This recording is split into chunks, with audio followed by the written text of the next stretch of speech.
Ah, voilà. Bon, je pense que j'ai besoin un peu de me présenter pour ceux qui ne me connaissent pas. Je suis Juliette Akamatsu, entre guillemets appelée la Fashionista Team pour ceux qui ont vu les épisodes précédemment. Bien, revenons à ce qui s'est passé il y a quelques jours. 8 jours auparavant, précisément, nous étions enfermés dans cette académie de Pic de l'Espoir avec 11 autres lycéens ultimes, par un nounours nommé Monokuma avec sa fille Monofani et sa sœur cadette Monomi. Et 8 jours plus tard, le 21 septembre 1995 plus précisément, nous avons découvert dans la salle de classe B le premier meurtre. Malheureusement, il s'agissait de Flavie Hanamura qui était la pâtissière ultime. On a commencé nos enquêtes, on a découvert des indices, l'arme du crime, et des indices très bizarres mais qui peuvent être utiles. Par exemple, nous avons trouvé des empreintes de pas remplies de poussière blanche, une chaise remplie de sang qui est l'arme du crime, ainsi qu'un dernier message très bizarre. Et comme l'aurait sûrement compris, ce sera le début de notre procès de classe. Alors, arriverons-nous à découvrir qui a tué Flavie Hanamura et pourquoi la personne a fait ça? On va le découvrir.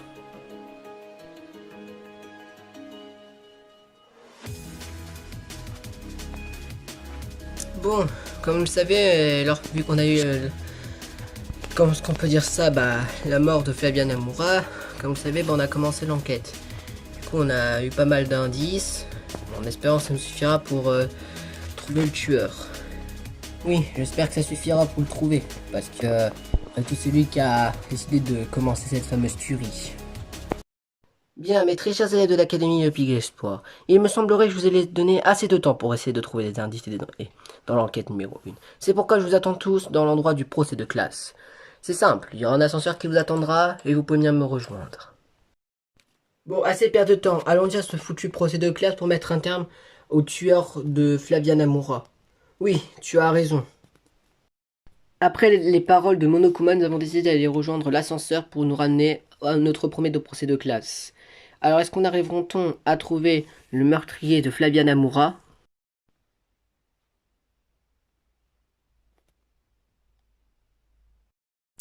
Eh bien, installez-vous à votre place, je suppose, vous êtes tous là. Et je vous souhaite la bienvenue pour ce premier procès de classe, mes très chers étudiants. Après être installés à nos places que c'est écrit dessus, c'est comme ça que notre premier cauchemar dans les procès de classe va commencer. On va en fait peut-être enfin savoir qui est le coupable du meurtre de Flavie Hanamura. Flavie Hanamura, qui était la pâtissière ultime, et malheureusement était la première à avoir été tuée par l'un d'entre nous. Et ce tueur est parmi nous 11. Qui a tué Flavia Namura lors de ce premier procès? Et pourquoi a-t-il décidé de faire ça? Bien, avant de commencer ce premier procès de classe, je vais vous expliquer les règles de ce premier procès de classe. On connaîtra l'identité du tueur à la fin de ce tout premier procès de classe. Vous pour essayer de trouver le coupable de la victime Flavia Namura. Mais surtout, arrivons-t-on à trouver le coupable tueur de Flavia Namura et vous votez contre lui, alors le coupable sera puni d'une punition et rejoindra sa victime dans la mort. Par conséquent, si vous vous trompez et vous votez contre un innocent, alors tout le monde sera puni sauf le coupable. Que la première discussion commence. Bon bah, c'est parti pour ce procès. Bon, par quoi on commence pour débuter cette première enquête? Eh bien, pour commencer cette première enquête, nous allons commencer tout simplement par les indices que nous avons trouvés avec Sam Kirigiri et Jackson Maizono. Dans ce cas, par quel indice on va commencer alors? Eh bien, je propose qu'on va commencer par les empreintes de pas de poudre blanche qu'on a découvert lors de la scène de crime. Ah oui, et elles correspondent à quoi ces empreintes de pas blanches remplies de poudre? Quoi? Mais comment est-ce possible que ce soit du sucre, Sam? Eh bien, c'est simple. Si je me trompe pas, chacun des étudiants, d'après leur talent, ont des accessoires spécialisés à leur talent dans leur chambre. Par exemple, moi, en tant que, je ne dirais pas mon talent, j'ai des accessoires qui ont rapport avec mon talent. Donc, par exemple, elle, en tant que pâtissière ultime, elle avait très bien, par exemple, des accessoires pour faire, par exemple, des gâteaux, donc gros ingrédients. La victime a donc, un jour, elle a peut-être décidé de partir dans la salle de classe B, peut-être cette nuit-là, avec du sucre, on ne saura pas pourquoi, mais elle a saupoudré par terre le sucre et le tueur a marché dessus. Oui, sorte, elle a saupoudré du sucre, mais quel est l'indice après tout? Eh bien, notre indice, je sais que c'est pas vraiment en rapport, mais tout ce qu'on sait c'est que le tueur porte des baskets.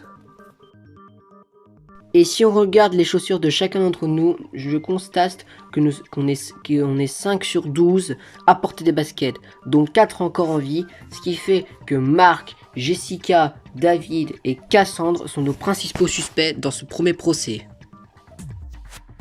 Donc si on suit la logique, c'est-à-dire que 7 personnes sur 11 ne sont plus suspectes, donc dont moi, Emily, Mike, Jackson, Juliette, Sam et Cynthia.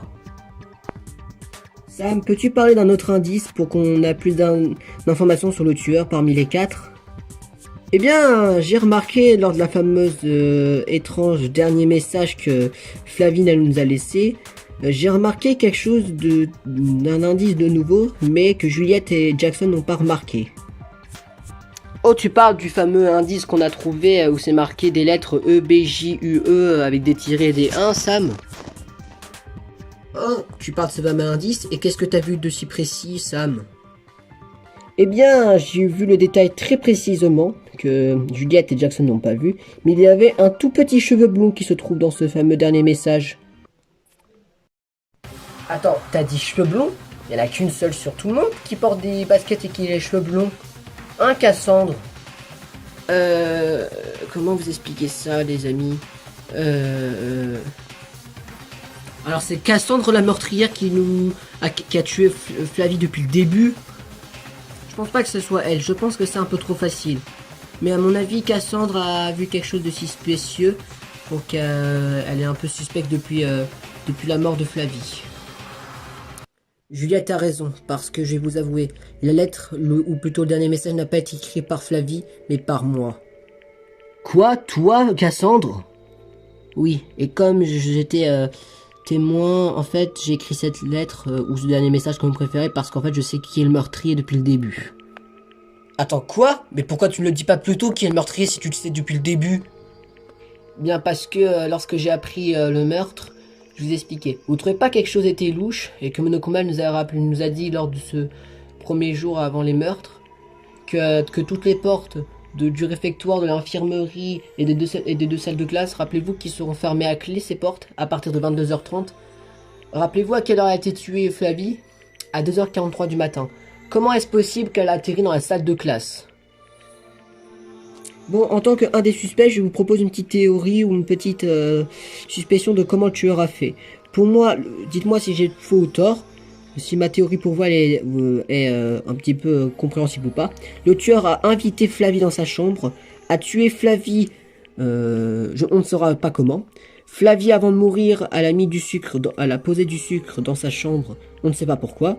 Le tueur a ramené Flavie devant la porte de la salle de classe. Le lendemain, avant de revenir au réfectoire, il a posé, comme les portes étaient encore ouvertes, il a déplacé le cadavre sur la classe. Il a sûrement mis 2 coups de chaise pour faire croire que la chaise est l'arme du crime. Et comme il a marché dans du sucre lors de la nuit précédente, il y avait du coup 2-3 traces de pas de sucre. Il a oublié de les nettoyer et après il est reparti. Et c'est à ce moment-là que Cassandre après a posé sa lettre d'indice. Moi, je trouve bien ta théorie, Marc. Mais une question, Cassandre. Comment tu sais ou comment t'as su que le meurtrier c'est telle personne? Eh bien, je vous expliquer comment j'ai su que c'est telle personne le meurtrier. Eh bien, c'est simple. Le meurtrier, il y avait le cadavre que j'ai remarqué, mais je ne voulais le dire à personne. J'ai vu le meurtrier mettre du coup la victime dans la salle de classe, a fait son travail et est reparti. Donc moi, ce que j'ai fait, c'est que je suis vite rentré dans cette salle de classe et j'ai mis la lettre, ou plutôt le dernier message, ou plutôt qu'on préfère l'énigme, puis après je suis venu vous voir. Donc voilà ce qui explique pourquoi j'étais hors retard, tout simplement. Juste question comme ça pour vous donner un petit indice, mes très chers lycéens ultimes. Est-ce que pour vous, le tueur est quelqu'un qui est arrivé avant Cassandre ou après? Pour moi, je pense qu'il est arrivé avant Cassandre. C'était impossible de le tuer après, pas vrai? Bah si, il peut être... Pour moi, c'est plus... Moi, je suis d'accord avec Jessica, je pense que le tueur il était venu avant l'arrivée de Cassandre au réfectoire. Moi, je pense que le tueur est arrivé après. Comme ça, ce serait plus de chances que Cassandre est arrivé avant et qu'après, une autre personne est venue après, vu qu'il a pris beaucoup plus de temps que Cassandre. Moi, en tant que celle qui est, entre guillemets, la créatrice de ce dernier message, je suis d'accord avec Juliette. Pour moi, je pense que la personne est venue après moi. Eh bien, grâce à moi, vous êtes départagés avec 2 solutions différentes. On va faire comme ce que j'ai fait, on va dire, au passé. On va refaire le fameux tribunal disloqué.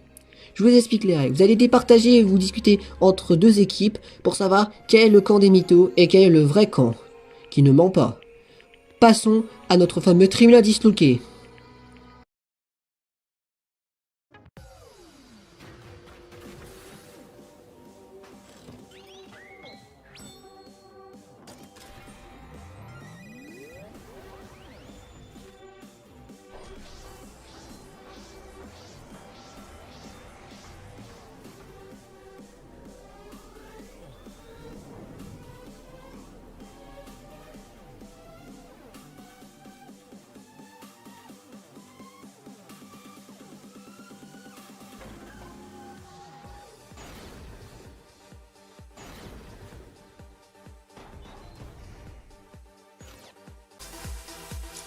Le tueur est sûrement venu avant Cassandre au réfectoire.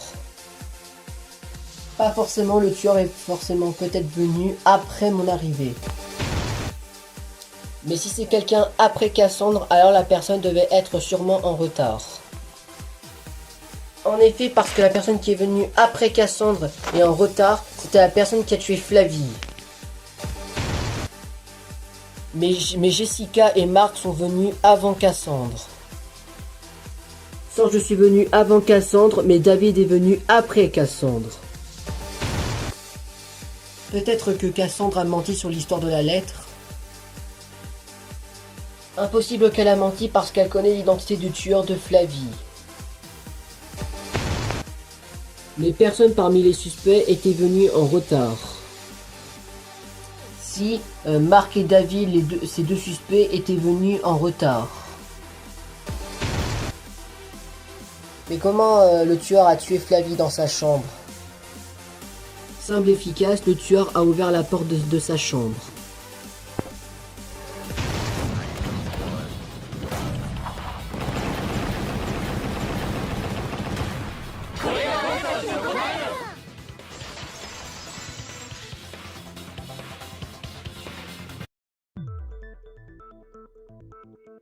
De toute façon, je pense que je sais qui est le coupable du meurtre de Flavia Namura, et je pense que la théorie de Marc sur l'histoire de ce qu'il a raconté, je pense que c'est ce qui s'est passé pendant le meurtre de Flavie. Je suis d'accord avec Jackson Maizuno. Pour moi, si je sais qui est le tueur, c'est grâce à l'indice qu'elle avait écrit Cassandre. Bah allez-y, dites-nous c'est qui le meurtrier au lieu de rien dire. Bon, vous avez remarqué, avec ce premier procès de classe, j'ai déjà l'identité du tueur qui a tué Flavia Namura. Mais vous, est-ce que vous l'avez? Mais à part ça, qui a tué Flavia Namura? Et pourquoi a-t-il fait ça? On découvrira ça au prochain épisode.